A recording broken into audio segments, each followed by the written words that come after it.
Graça e paz, queridos irmãos, um ótimo dia a todos. Hoje, 26 de outubro de 2023, nosso devocional diário nessa quinta-feira está no livro de João, capítulo de número 9. Mais uma maravilha dos céus para os nossos corações. Os discípulos vão passar por ali e tem um cego de nascença. Eles pressupõem que aquela doença é por causa de algum pecado que ele ou seus pais cometeram e perguntam a Jesus: quem pecou, ele ou seus pais?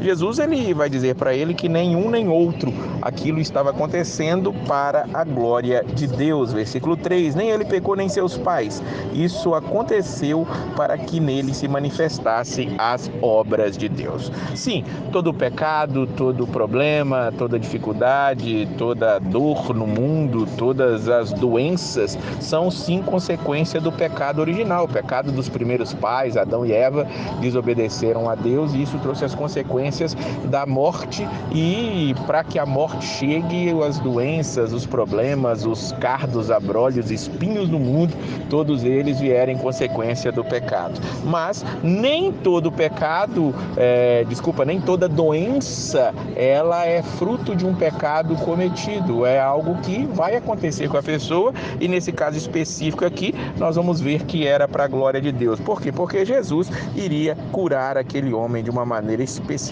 e poderosa. E Jesus o cura de uma maneira bem inusitada. Versículos 6 e 7 disse assim: tendo dito isso, cuspiu no chão e fez barro com a saliva e aplicou sobre os olhos do cego e disse-lhe: vai, lava-te no tanque de Siloé, que significa o enviado. Ele foi, lavou-se e voltou enxergando. Jesus cura muitos cegos durante o seu ministério, e cada um desses cegos ele vai curando de uma maneira diferente. No caso desse aqui foi dessa maneira, passando barro nos olhos dele. Aquela cura maravilhosa acontece num sábado. Num sábado, aquilo que fazia com que os fariseus, os mestres da lei, perseguissem a Jesus, era justamente ele fazer as obras num sábado, diz o versículo 14. Era sábado, o dia em que Jesus fez o barro e lhe abriu os olhos, o que causou naturalmente uma celeuma. Versículo 16, alguns fariseus diziam: esse homem não é de Deus, pois não guarda o sábado. Outros diziam: como um homem pecador pode fazer tais sinais? E houve divisão entre eles. Havia uma divisão muito grande entre as pessoas acerca dos milagres, dos sinais que Jesus fazia, mas os fariseus estavam ali perseguindo a Jesus. Eles não olhavam para os milagres, não olhavam para a alegria daquelas pessoas que estavam sendo libertas, simplesmente ficavam presos ali na secura da lei e não entendiam o amor que estava por trás de tudo o que tinha sido deixado por Deus para que os israelitas eles pudessem fazer. E os fariseus acusavam Jesus de ele ser um pecador. Mas uma coisa é certa, aquele sinal era incrível. E é interessante que aqueles homens vão ali perguntar os pais daquele cego, o ex-cego, e a próprio cego, e a maneira que aquele cego ele responde ali aos fariseus é até engraçada. Dos versículos 25 a 27, ele vai dizer para nós: se é pecador, eles disseram que Jesus era pecador, os fariseus afirmaram isso, e o cego responde, ou o ex-cego: se é pecador, não sei, uma coisa eu sei, eu era cego, agora estou enxergando.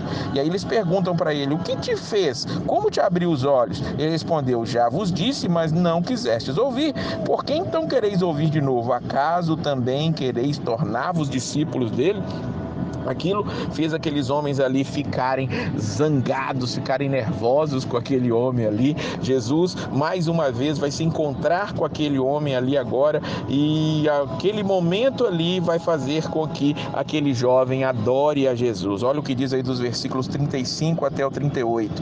Jesus ficou sabendo que o haviam expulsado. O cego e sua família tinham sido expulsos ali da sinagoga. Encontrou e perguntou-lhe: crês no Filho do Homem? Ele respondeu: quem é ele, Senhor, para que eu nele creia? Jesus lhe disse: tu já o viste, e é ele quem está falando contigo. Disse o homem: eu creio, Senhor, e o adorou. Que maravilha! Imagina o cego receber a resposta de que ele viu o Senhor, viu o Messias, viu o Salvador do mundo. E quando ele o viu, ele disse: eu creio, e o adorou. É isso que nós temos que fazer também. A grande realidade é que todos nós, em algum momento, fomos cegos espirituais. Talvez você que está me ouvindo aí neste dia também ainda não tenha tido seus olhos abertos para a palavra de Deus, para o Evangelho, para Jesus Cristo. Mas se isso acontecer, pode acontecer hoje, e se já foi aberto, o que vai acontecer disso, o que vai gerar disso é adoração. Então que você possa adorar a Jesus aonde você está.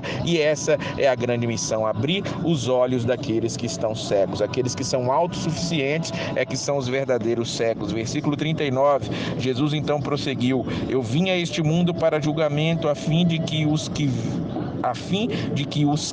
não veem, vejam, e para os que veem, se tornem cegos. Aqueles que acham que veem, aqueles que são autossuficientes, esses são os verdadeiros cegos. Mas Jesus, mesmo a estes, vem abrir os olhos, que todos nós possamos contemplar a maravilha de Jesus Cristo ter aberto os nossos olhos espirituais, para que nós possamos entender as Escrituras e glorificar ao nome dele. Que nesta manhã, neste dia, possamos continuar em adoração ao nosso Senhor, porque ele já nos abriu os olhos e nós podemos contemplar as suas maravilhas. Que Deus abençoe esse dia e a paz